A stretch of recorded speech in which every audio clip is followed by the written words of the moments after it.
Hello everyone, it's Shane Kanto, your Wasteland reviewer, and I'm here to review Evil Season 2. And this is now a Paramount Plus original series, and just watched the first two seasons, and it's an interesting idea of a crew of a training priest, psychologist, and like a tech engineer guy teaming together trying to figure out situations that seem like they're demonic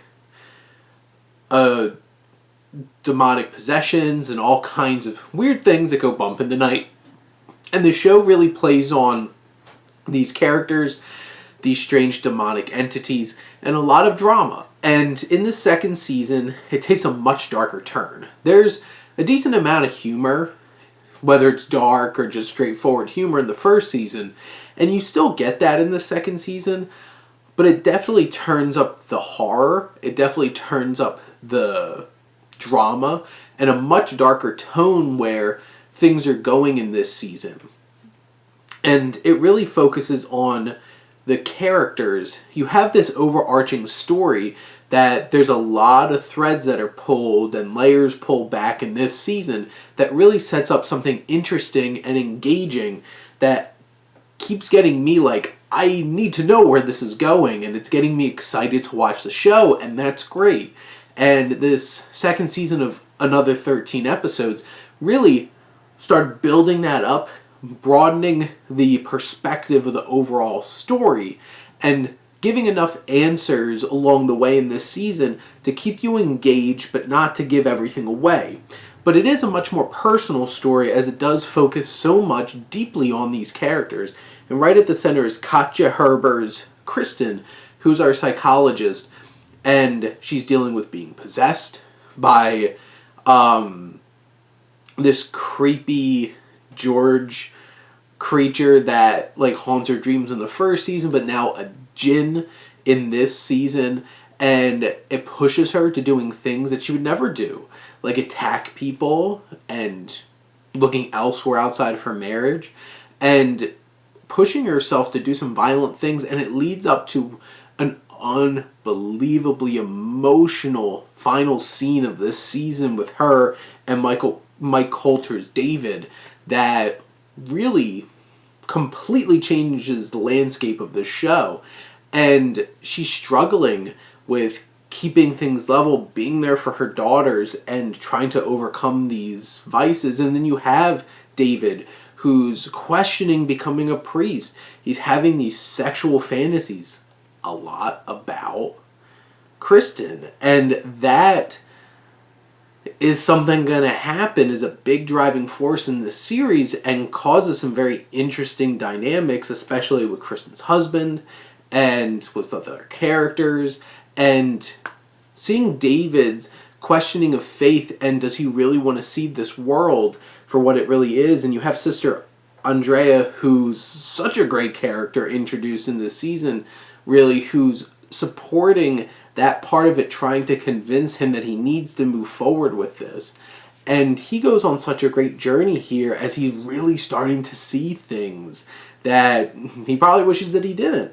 And you have Aasif Mander, who plays Ben, who's great comic relief, but he gets to deal with, there's this elevator episode, and it takes him to some really dark places. Him dealing with this succubus that comes in his dreams in this season really challenges him because he doesn't believe, but like, what's going on here? He's always the eye of reason of like, this is what's really going on here. And him and his girlfriend, who has some interesting things going on her end as well. And such a great antagonist is Leland, this asshole. And Michael Emerson, from being Benjamin Linus in Lost to Leland in this show, is one of the best villains on television. He knows how to push every button. He knows exactly when to make a joke, when to freak out, when to make a little wink at the camera. He knows how to play his audience, and he plays all of us like a fiddle. He plays all the characters in the show like a fiddle. One of my biggest issues with the show is there's definitely some times where it's like characters in the narrative are acting in a ridiculous way just to heighten the tension. And a lot of it's around Leland, because, like, who would trust this guy? But you suspend your disbelief. And you also have Maddy, Crocco,